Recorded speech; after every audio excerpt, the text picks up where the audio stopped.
and welcome back to Obsessed with Preparation. Today I am dehydrating potatoes. I want to talk to you a little bit about that. I'm not going to do a full video on that. I'll leave the link up here for you if you want to know how to dehydrate potatoes. But I wanted to answer a few questions because it's been a while since I've been on YouTube. I get people asking me all the time, am I still YouTubing? I haven't been doing a whole lot. My apologies. I've got a lot of prep, so for me to do videos, I don't like to just say, you want to get this, you need to get that, spend a bunch of money. I like to show you things and prep with you as I'm doing these videos. I've had a lot of people ask me lately, and I want to answer some questions. One of them was about a number 10 can of oatmeal. Now, there's several companies out there that put oatmeal and different foods out there, and on the label, they'll stamp up to 25 years. And I want you to be very aware before you purchase those number 10 cans, because they don't say will last 25 years. They will say up to 25 years. And so talking about this oatmeal, I'll leave it up here. The ingredients have fats and oils in them. When you have fats and oils in your product, they are not going to last that long. So if you're, as a prepper, wanting to store oatmeal, just do the oatmeal on its own and figure out other sources to add the flavor into your oatmeal. Then you're guaranteed that 25, 30 years on your product.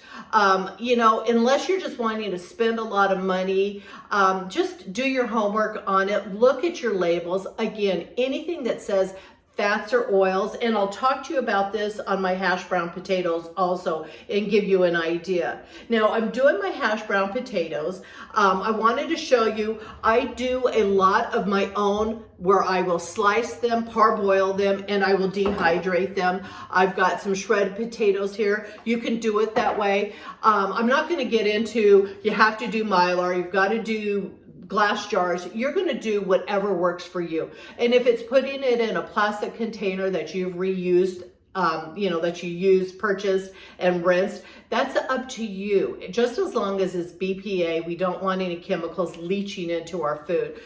Better for the Mylar to be able to remove it, put some oxygen absorbers into it, and also in mason jars. But I know a lot of people can't afford it. Mason jars over the last couple of years have just gotten through the roof. Luckily, I've got a ton of them. Going back to my potatoes, now I've used a ton of my dehydrated potatoes, but I was making breakfast the other morning and I told my husband, I'm like, well, I would kind of like to have dehydrated, not just potatoes, but the O'Brien with the bell peppers and onions into it. So I'm laying there in bed going, I wonder if it has any fats or oils into it. And so I looked up on Walmart, I looked up on the Orida packages, and there's no fats and oils. So I'm going to leave those pictures up for you here. Potatoes, onions, green peppers, red peppers, dextrose, sodium acid, pyrophosphate, I can't even say that, and maybe traces of milk and soy. But we're talking slight traces. So as long as there's no fats and oils, I'm good to go. I can put it in my dehydrator. You can see I've got a tray here. I've got the Excalibur. When I don't mention it, everybody asks me in the comments what dehydrator I have. It's an Excalibur 9 tray, and I will throw a bag on each tray, and then I bought 3 additional bags so I can third it out for extra on each tray. I will dehydrate it at 125 degrees for approximately 10 to 12 hours. It's always going to vary where your area is at.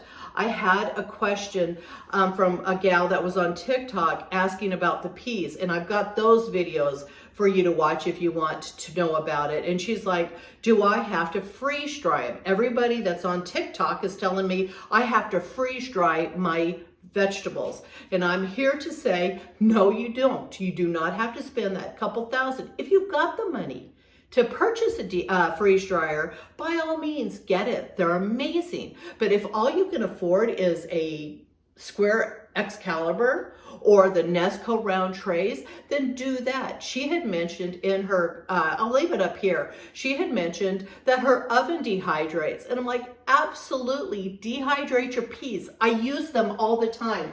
Dehydrated. I've got a place up here, is my to-go vegetables.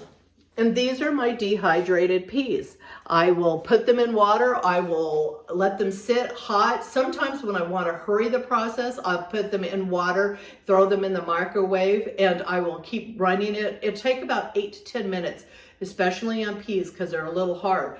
But this is all my dehydrated stuff that I do. I've got tons of other jars. This is just my go-to storage. So that being said, you can definitely dehydrate. Now, I do not have a freeze dryer. I've never needed one. Everything that I wanted to do for food, I have been able to use my dehydrator. So it's not something that I would put the cost out for a freeze dryer. If you've got it, get it. But I think you can do just as much with a dehydrator. And especially starting out as a prepper, you don't have a ton of money just to drop into these things. And that's where I say, if you want to prep, if you're worried about food storage, I mean, you've got all sorts of things going on in our world today, from China little spy crafts going across the United States, the balloons, to tons of rain, freezing, things like that. So maybe you just want to become a prepper and you don't have a ton of money. And I'm showing you there's easy ways to do food preps without spending a ton of money.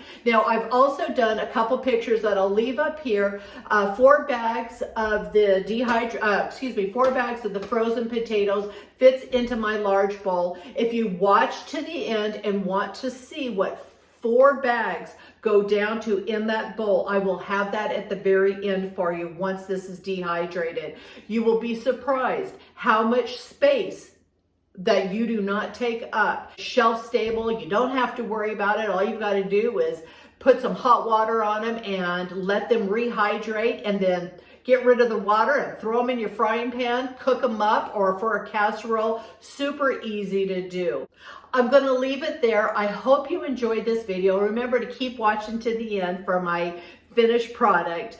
I want to say my apologies for all my subscribers. I'm still here. I'm doing a ton of catering. If you want to see me do my catering, different things that I do, my crocheting, I've got a lot of Instagram. I also have TikTok. I'll leave that down here. I know a lot of people aren't doing TikTok anymore, but I do have my Instagram if you want to follow me on my day-to-day. And I'm always prepping. Have a blessed day. She's got a problem with saying, I know it. My apologies. Because my brain is going a mile a minute. I'm thinking all through the video. I started this dehydrating process approximately 5 o'clock last night, and didn't get done with dehydrating till almost 8 o'clock this morning. And it's just because I had put so much into the dehydrator. This is a 9 tray, and I put 12 bags of potatoes in my dehydrator. But everything come out completely dried. You can crumble it. And now all I'm going to do is get it into the bowl, and I'll show you what 12 bags shrinks down to.